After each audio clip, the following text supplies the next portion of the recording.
In this video, we will discuss the concept of container management, specifically Docker, and differentiate containers from virtual machines. We will also explore the architecture of Docker, understand the various elements of Docker, and list the Docker releases or products. In software development today, we want to be able to build reliable software, and we need flexibility in terms of a simplified approach of moving the software from one environment to another environment. And this could be moving from a test environment to a staging environment, and finally to a production environment, or even moving the software from a physical machine to a particular data center to a virtual machine which is hosted on the cloud. Now, containers are important from this particular perspective because they provide certain features that could simplify the approach of moving our developed artifacts from one environment to another environment. They provide the capability of provisioning isolated processes where one process is not dependent on another process. Containers can share the operating system, and this means that our environment will be lightweight and we will be able to move the pieces that we want to move from one system to another system, irrespective of the underlying operating system. We can use containers to create cloud-native applications that are distributed in nature, and we can orchestrate the development using the containers. Now, when we use containers, they increase the portability and deployment by providing the flexibility of ensuring that we are not concerned about the operating system, and we're able to move our applications from one environment to another environment without having to consider the compatibility of the underlying native operating system. Containers fit into the DevOps paradigm because it provides the capability of orchestrating and automating deployment. We can compare virtual machines and containers as highlighted in the sample illustration figure.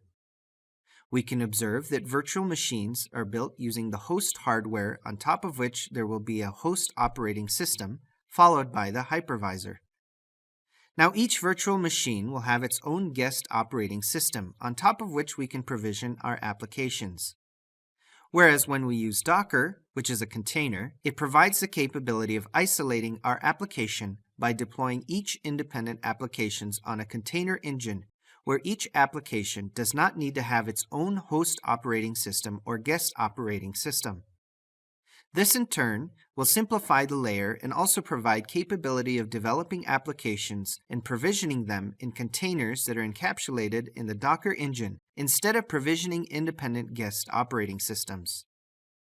This will also result in lightweight containers as compared to the virtual machines, which can be a bit heavy. Now let's explore the components or the technology that makes up our container management. The first one is storage.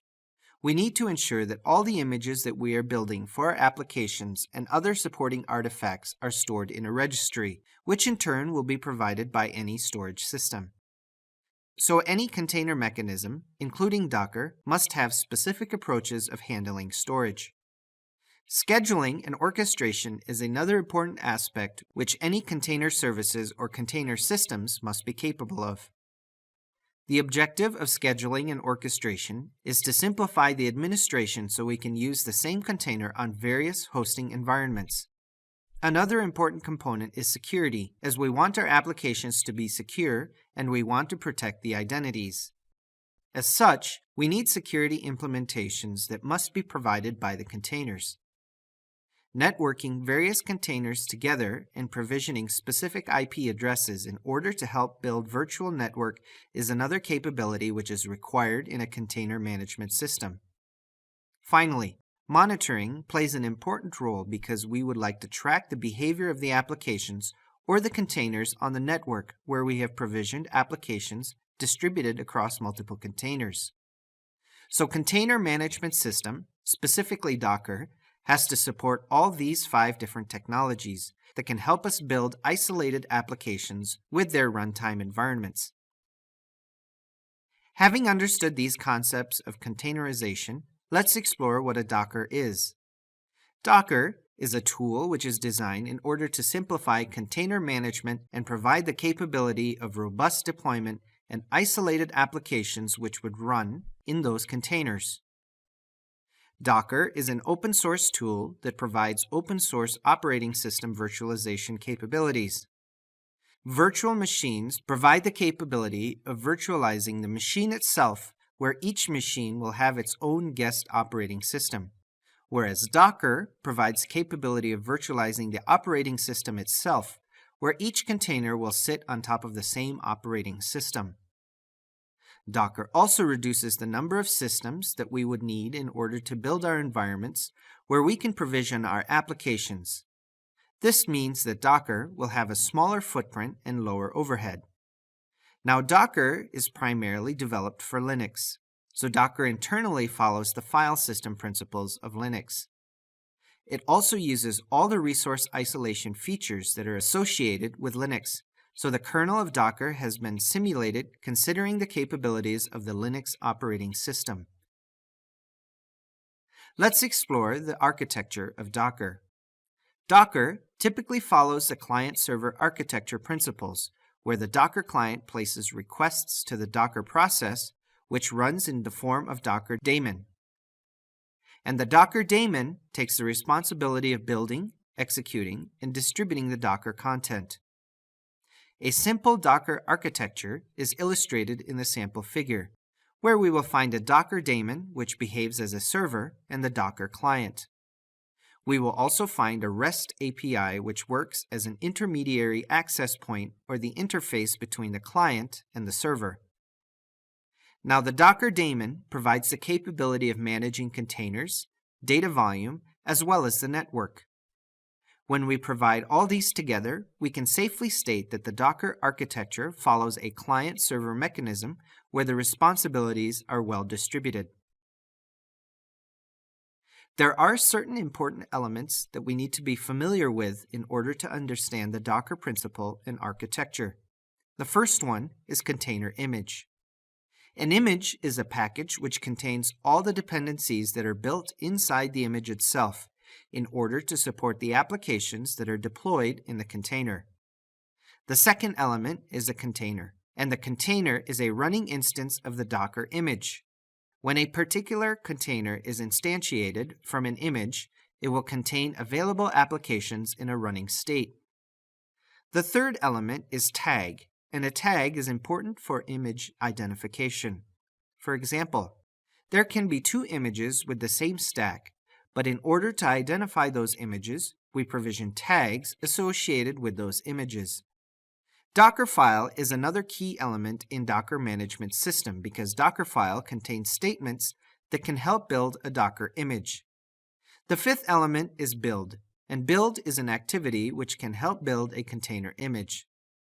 The final sixth and seventh elements are repositories and registries.